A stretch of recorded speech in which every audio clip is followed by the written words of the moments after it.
હું ગૌતમ શેઠ બોમ્બેથી ગુરુદેવ જનકમુનિ મહારાજ સાહેબ વિશે બોલવું, એમના ગુણાનુવાદ કરવા એ આપણી શક્તિ બહારની વાત છે. સાધુના જીવનમાં બે ચીજનું મહત્વ હોય છે. એક હોય છે સાધના અને બીજી હોય છે પ્રભાવના. ગુરુદેવ બહુ નાની ઉંમરથી પ્રહલાદજી મહારાજ સાથે જોડાઈ ગયેલા. દીક્ષા પ્રહલાદજી મહારાજ પછી રતિલાલજી મહારાજ પાસે એમની થઈ.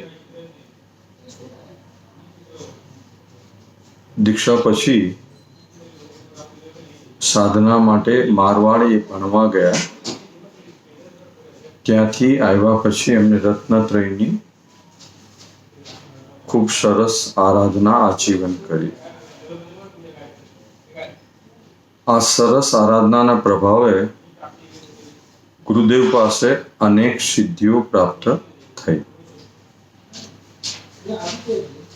એકવાર મેં ગુરુદેવને પૂછ્યું કે ગુરુદેવ આપ આ સિદ્ધિઓનું શું કરો છો? તો એમણે કહ્યું કે જેમ સંસારી પાસે પૈસાની આવક વધુ હોય તો તે સદમાર્ગે વાપરે, તેમ હું આ સિદ્ધિઓનો સમાજના કલ્યાણ માટે ઉપયોગ કરું છું. આ થઈ પ્રભાવના.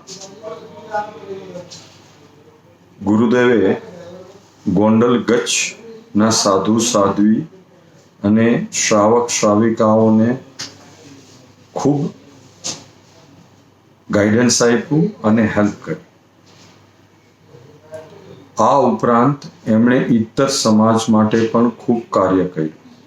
કોઈ પણ દીન દુખિયાઓ આવે તેમને ખૂબ પોતાનાથી થઈ શકે એ રીતે ગાઈડન્સ આપ્યું, મદદ કરી. એમણે આઈ હોસ્પિટલો બી બનાવી, કારણ કે એમને પોતાને આંખની તકલીફ હતી.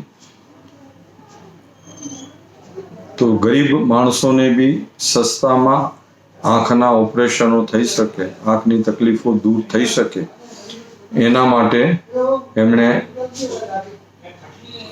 આંખની હોસ્પિટલો બી બનાવી. એમણે રાજકારણીઓને બી ખૂબ સલાહ આપી, સાચું ગાઈડન્સ આપ્યું કે જેના હિસાબે સમાજને ઘણો ફાયદો થયો.